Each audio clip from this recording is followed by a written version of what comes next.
Ah, Netflix, how the mighty have fallen. You have gone from the king of all streaming services down to the back alley adaptation doctor in all of a 5-year period. It's really sad to see just how far this company that was once venerated has fallen. And this began even really before places like Disney Plus, Paramount Plus, HBO Max, Warhammer Plus, CNN Plus, all of the pluses started nipping at their heels, taking away their licenses, and playing with their own balls in their own little corners. Really, Netflix has had this coming for a very long time, and all of it has culminated in just this past week the reveal that they have lost subscribers for the first time ever, 200K, and in fact, they are expecting to lose even more next quarter, estimating that they're going to lose around 2 million subscribers. It has been a precipitous fall, and it has dragged down the rest of the streaming services with them, dragging down stocks of Paramount and Disney and all of those other places that are banking on their newest streaming services. And there's a bigger question as to why that is. Because, well, Netflix has been losing a lot of licenses, and that has been a big factor as to why they have lost a lot of play among normal people as they've moved on to other places that actually have those licenses. But I don't think it's enough to explain the outright collapse of streaming that we've seen just in the past week. I mean, it's not even just Netflix that is having streaming troubles. It's also places like CNN Plus, who couldn't do a $6.99 subscription service for their, of course, airports constituency in order to last even longer than a month before they had to shut the whole service down. Netflix and other streaming services are starting to get into a rut, and I think I need to explain to you exactly why and how. And the first thing we have to start with is the utter absurdity of their business model in the first place. Because let's take a look back in the Wayback Machine, back to the golden era of Netflix, and see what their actual business model was. You see, back in the day, Netflix had basically every single licensing agreement there could possibly be, and had a massive catalog of shows ranging from every single different company that ever produced film in any way, shape, or form. They had everything. They had Friends, they had Star Trek, they had Disney movies, they had Marvel movies, they had everything. They had every TV show you could ever want, and every movie that had come out within for most of the past couple decades.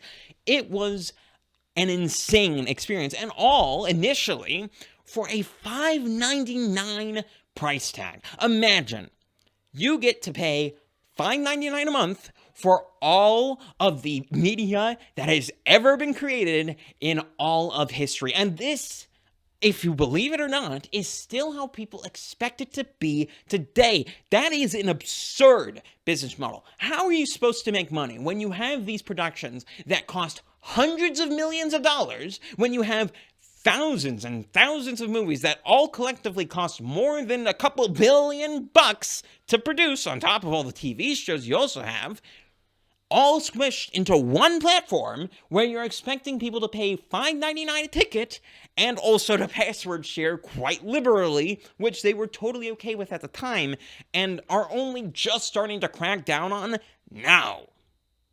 That was Netflix's business model. They expected to be able to make money from that. It is just absurd. And even today, now that the splintering has happened and we've gone from having the absurdness of the Netflix business model to something that is more reasonable and more like, guess what, freaking TV, and how that was in the past, where now you have to spend about $100 in order to get everything that you would have gotten on Netflix just a decade ago. Now you have that. It's still kind of absurd that you're getting so much because, remember, TV back in the day had advertisements. It also had things like the fact that it wasn't actually on demand and that you had to wait for things to actually be put onto channels and then watch them in that way. and essentially be kind of lucky if you could record it and be on time for that sort of stuff. That was the situation back with TV, and now we have no advertisements, a smaller price tag, on top of all the inflation that's gone on in the intervening years since TV's been a big thing. And on top of that, you also have more content, and it's all on demand. It's totally absurd. It's still absurd, even after the splintering, and, well, as it's been shown with Netflix, none of it is really permanent either, because any licensing agreement that goes away, or heck, even if there's something more sinister behind it, such as a political motive to, I don't know, maybe edit Home Alone 2 to remove Donald Trump, then you don't actually get the movie or TV show that you actually wanted, and instead you're left holding the bag and still paying for the monthly subscription service. Now, this is still a fairly good value option because, well, it's a pretty good grab bag of what you'd potentially want. And it then goes for basically all streaming platforms, even the ones that are censorious as crap, like Disney+. But it just goes to show, with all of these problems that are now arraying around the streaming services, that it did not replace the value of something like a physical Blu-ray edition of a TV show or movie.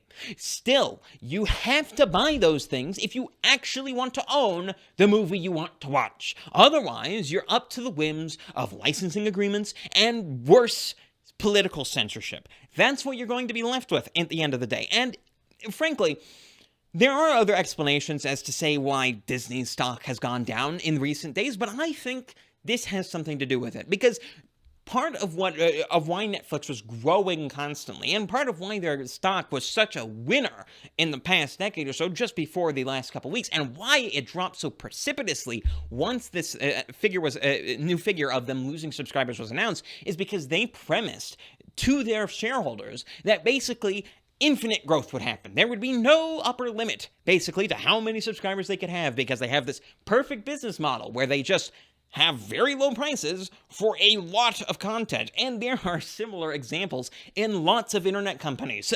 Take, for example, Amazon. Amazon basically doesn't have a profit margin. And there are even quotes from people like Jeff Bezos talking about how any profit margin is a competitive advantage for him because he isn't in it for the profit. And the thing is about all of these sorts of economic stilts, these economic ladders and imaginary platforms that they're standing on, is that eventually it has to fall down.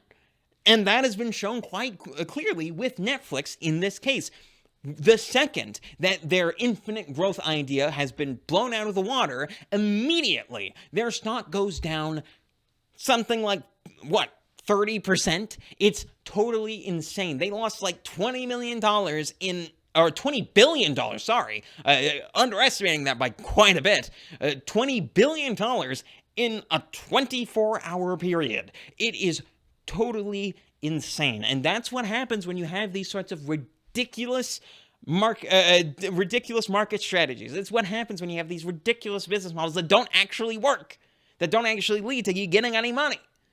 When you're paying for all of these licensing agreements based on investment and stocks and all that sort of stuff, and you're not actually getting any money because you have to have hundreds and hundreds and hundreds of millions of subscribers to actually break even on those licensing agreements and production deals that Netflix is doing, it always ends up being a problem. And that is why all of these companies are destined to at least drastically change their marketing strategy and their business model, and why you should not get rid of your Blu-ray collection, why you shouldn't have gotten rid of it if you have, and why you should be still building it up even to this day with all of the streaming that's going on. And that is where I'm going to leave you guys off. If you enjoyed that video, do in fact subscribe down below and check me out on other platforms. I'm on BitChute, I'm on Odyssey, I'm on Rumble, I'm on Brighteon, I'm on all those places. Also check out my Minds, my Gab, and my Parler. All of those links are down in the description. I'm KelKidman. This has been Breaking on the Daily. Don't be square.